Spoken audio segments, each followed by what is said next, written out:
শুরু করে দিলাম। তবে আজকের ব্লগটা কিন্তু রান্নাঘর দিয়ে না, সকালে ঘুম থেকে উঠেই ভাবলাম আজকে ঘরের কাজগুলো সেরে নিই, বিছানা টিছানাগুলো পরিষ্কার করে তারপরে রান্নাবাড়ির দিকে যাব। রান্না একটু পরে করলেও হবে, আজকে সকাল সকাল ঘুম থেকে উঠেছি তাই ভাবলাম এই কাজগুলো আগে করে নিই, তারপরে সব কাজ করব। সব কাজ বলতে আগে তারপরে রান্নাঘরের দিকে যাব। বিছানা টিছানা পরিষ্কার করে ভাবলাম যে আজকে সুন্দর করে এই জায়গাটা একটু পরিষ্কার করে নিই, কারণ খুব ধুলো হয়েছে। অনেকদিন ধরে ভাবছি করবো আর মানে করা আর হচ্ছিল না। আবার মেয়ের এক্সাম শুরু হয়ে যাবে কিছুদিন বাদে থেকেই, সেই জন্যে আজকে ভালো এই কাজ দিয়ে আগে শুরু করে সকালটা এইভাবেই শুরু করি, তারপরে রান্নার দিকে যাচ্ছি।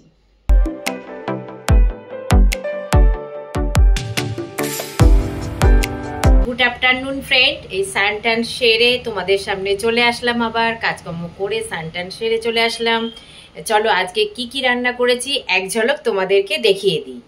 চলো, অনেক ছোট ছোট বাটি দেখতে পাচ্ছ, অল্প অল্প করে আজকে অনেক কিছু রান্না হয়েছে।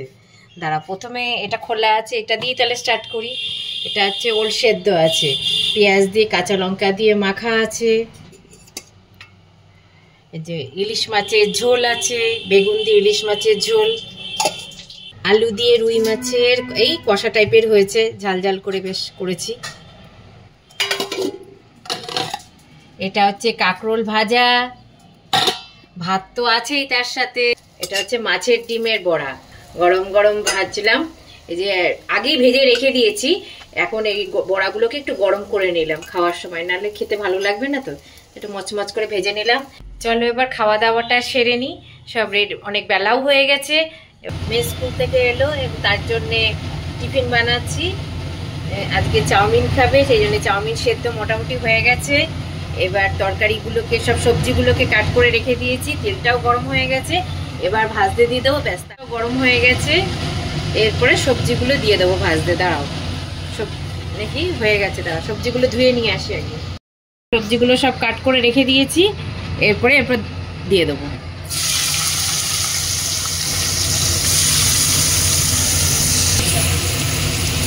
সবজিগুলোকে এবার ভাজা ভাজা করবো।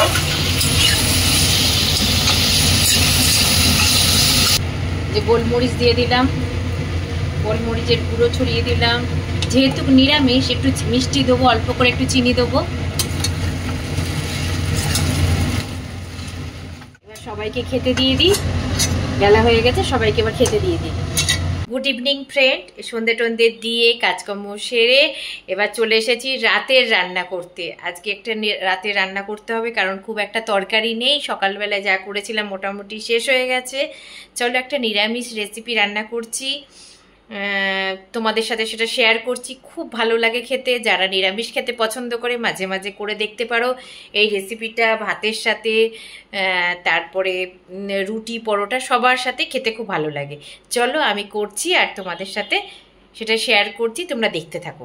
তরকারি করব, ওলটাকে আগে এই দেখো সিটি দিয়ে রেখে দিয়েছি, এই যে দেখেছি। এবার জলটাকে ফেলে দেবো, নরম হয়ে গেছে, মোটামুটি নরম হয়ে গেছে। এবার তার জন্য দেখো ছোট ছোট করে আলু কেটে রেখে দিয়েছি, আলুগুলোকে ভাজতে দেবো। চলো এবার আলুগুলোকে ভাজতে দিয়ে দিচ্ছি। দেখো কড়াইয়ে তেল গরম হয়ে গেছে, এর মধ্যে তেজপাতা আর গোটা জিরে দিলাম। এবার আলুগুলোকে ডুমো ডুমো করে কেটে রেখে দিয়েছি, এবার এগুলোকে ভাজতে দেবো। দেখো আলুগুলোকে ভাজতে দিয়ে দিয়েছি। দেখো ওলগুলো সেদ্ধ হয়ে গেছে, এর মধ্যে ভাজতে দিয়ে দিলাম। আলুটাও ভাজতে ভাজতে না সেদ্ধ হয়ে গেছে, একটু ভাজা টাজা করে নেবো। দিয়ে একটা মশলা বানিয়ে রেখে দিয়েছি, তারপরে ওর মধ্যে দিচ্ছি। একটা মশলা বানিয়ে রেখেছিলাম, সেটার মধ্যে ধনের গুঁড়ো, জিরের গুঁড়ো, লঙ্কার গুঁড়ো আর একটু মিষ্টি দিয়েছি। দিয়ে ভালো করে একটু জলে গুলিয়ে এবার মশলাটা দিয়ে দিলাম। এবার ভালো করে কষাতে থাকি, দিয়ে অল্প গরম জল দিয়ে দেবো আর লঙ্কা দিয়ে দেবো। আমি জল দিয়ে দিয়েছি, মশলাটা কষানো হয়ে গেছে। দিয়ে জল দিয়ে দুটো লঙ্কাও দিয়ে দিয়েছি এর মধ্যে। আর নামানোর সময় ঘি আর একটু গরম মশলা দেবে তোমরা, কারণ আমি ঘি খাই না বলে, আমাদের বাড়িতে কেউ ঘি খায় না বলে ঘিটা আর আমি দেবো না, আমি গরম মশলাটা দিয়ে নামাবো। সম্পূর্ণ নিরামিষ, তোমরা একবার খেয়ে দেখো, খুব ভালো লাগবে।